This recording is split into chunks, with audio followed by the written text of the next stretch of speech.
The Prime Minister and the Finance Minister cannot be the same person. Saya nak bagi tahu, kita wajib laksanakan reformasi. Dalam Pakatan Harapan, tuntutan kita kalau reformasi, maka kita akan ada situasi di mana Perdana Menteri tak boleh jadi Menteri Keuangan. We will ensure independence of both positions. The Prime Minister and the Finance Minister cannot be the same person. One person has too much power. The Prime Minister is also the Finance Minister. Power is concentrated in the hands of just one person. The Prime Minister and the Finance Minister cannot be the same person. The Prime Minister and the Finance Minister cannot be the same person. The Prime Minister and the Finance Minister cannot be the same person. Ketika itu, Ketua Banggang sebut, Muhyiddin, ringgit jatuh. Ismail Sabri, ringgit jatuh. Muhyiddin, harga barang naik. Ismail Sabri, harga barang naik. Sebab tu kena tukar. Bagi ke Anwar, kerana Anwar harga barang akan turun. Sekarang ini, Yang Amat Berhormat Tambun Perdana Menteri yang memegang tampuk kuasa sebagai Perdana Menteri, Yang Amat Berhormat Tambun patut marah juga Menteri Kewangan yang ada sekarang ini. Kena pecat Menteri Kewangan yang ada hari ini.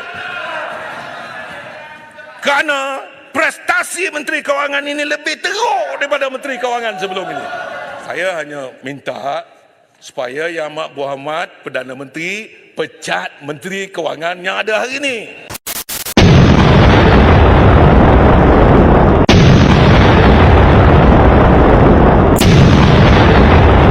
Sahabat saya di luar juga menyatakan bahawa penjawat-penjawat awam ketawa besar apabila Menteri Ekonomi menyatakan bahawa tugas MOF, tugas Menteri Kewangan ini dikecilkan skopnya hanya kepada OE semata-mata. Jadi oleh kerana RMK12 ini menyentuh tentang DE, saya nak tanyalah Yang Berhormat saya sebut Menteri Sokmo ni, mungkin tak lama lagi jadi Menteri rasanya Ketua Bangkang kita ni. Adakah benar kenyataan Menteri Ekonomi tersebut? Dan di manakah, tanya Menteri Kewangan, di manakah aktanya? Di manakah dalam wartanya? Di manakah dalam perkelilingnya? Skop Menteri Kewangan MOF ini hanya menjaga OE, tidak lagi menjaga DE. Sedangkan kita tahu procurementnya, tendering prosesnya, financingnya, sukuk dan bondnya di bawah Yang Amat Berhormat dan Yang Berhormat Menteri Keuangan yang amat sibuk jadualnya. Terima kasih Datuk Seri Ketua Bangkang.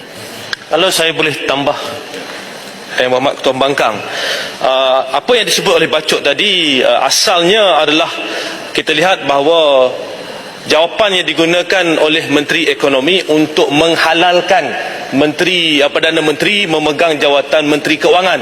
Jadi nak justify dengan izin atau menghalalkan tindakan tersebut, maka dikatakan kononnya seolah-olah DE ini di bawah Kementerian Ekonomi dan OE itu di bawah Kementerian Keuangan. Saya di Kementerian Hal Ehwal Ekonomi sebelum ini, itu apa-apa sahaja berkaitan dengan keuangan kita mesti rujuk ke Kementerian Keuangan. Tak ada boleh dibuat keputusan secara terus di Kementerian Ekonomi.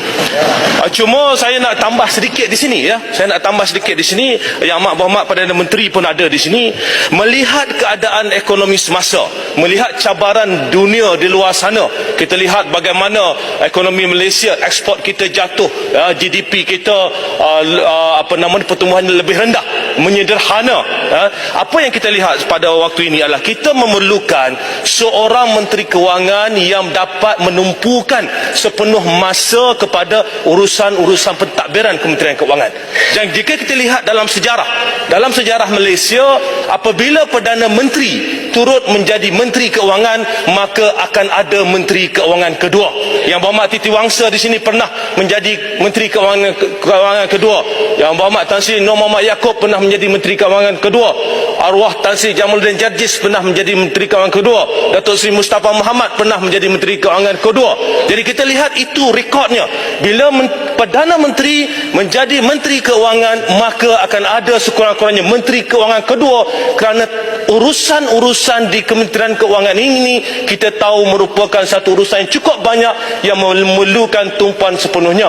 Jadi Ketua Pembangkang, saya rasa mungkin boleh cadangkan pada Perdana Menteri, dah boleh lantiklah Menteri Keuangan kedua, atau barilah tanggungjawab sebagai Menteri Keuangan ini pada orang lain. Dan Perdana Menteri nak pusing mana pun dalam Malaysia ni, nak pusing dunia, nak jumpa pelakon, penyanyi ke apa, boleh buat janji urusan berkaitan keuangan negara dan ekonomi negara diberi tumpuan sepenuhnya. Terima Datuk kasih. Seri Ketua Pembangkang, saya nak tambah cadangan Datuk Perjayat. Dan Dewan ni ramai. Dan Dewan ni ramai yang layak. Titi Wangsa boleh sembrung senyum je tu kan. Boleh. Saya kira di Sabah ramai, daripada Sarawak ramai. Jadi mengapa tak susah pun lantik saja Menteri Keuangan kedua, kerana hanya Menteri Keuangan yang boleh masuk dalam mesyuarat kabinet. Timbalan menteri seorang dua orang tu tak boleh masuk dalam mesyuarat kabinet. Jadi sebagai CEO, dia kena tanya CEO di sebelah. Nak tanya macam mana kalau dia sendiri adalah CEO dan juga CFO. Terima kasih Datuk Seri Ketua Pembangkang. Tuan Ketua, masukkan ucapan mereka tu dalam ucapan sebagai ucapan saya, salah satu ucapan saya. Cuma saya nak tambah, tadi bila kita bangkitkan isu ini, tadi, yang itu sikit-sikit je yang Berhormat, satu je jemput tadi Yang Berhormat panggil Pontian. Saya rasa naikkan pangkat Pontian jadi menteri lah.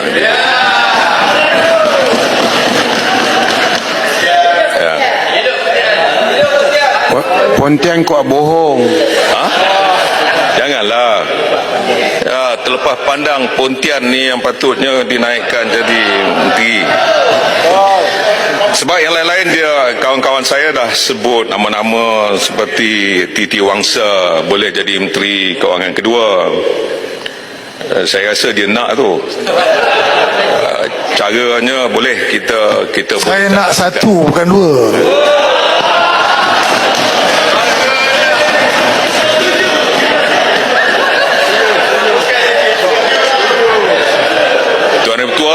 Setuju. Tuan Ketua, masukkan pencelahan Titi Wangsa dalam ucapan saya bahawa Titi Wangsa mahu untuk jadi Menteri Kewangan 1. Why so serious?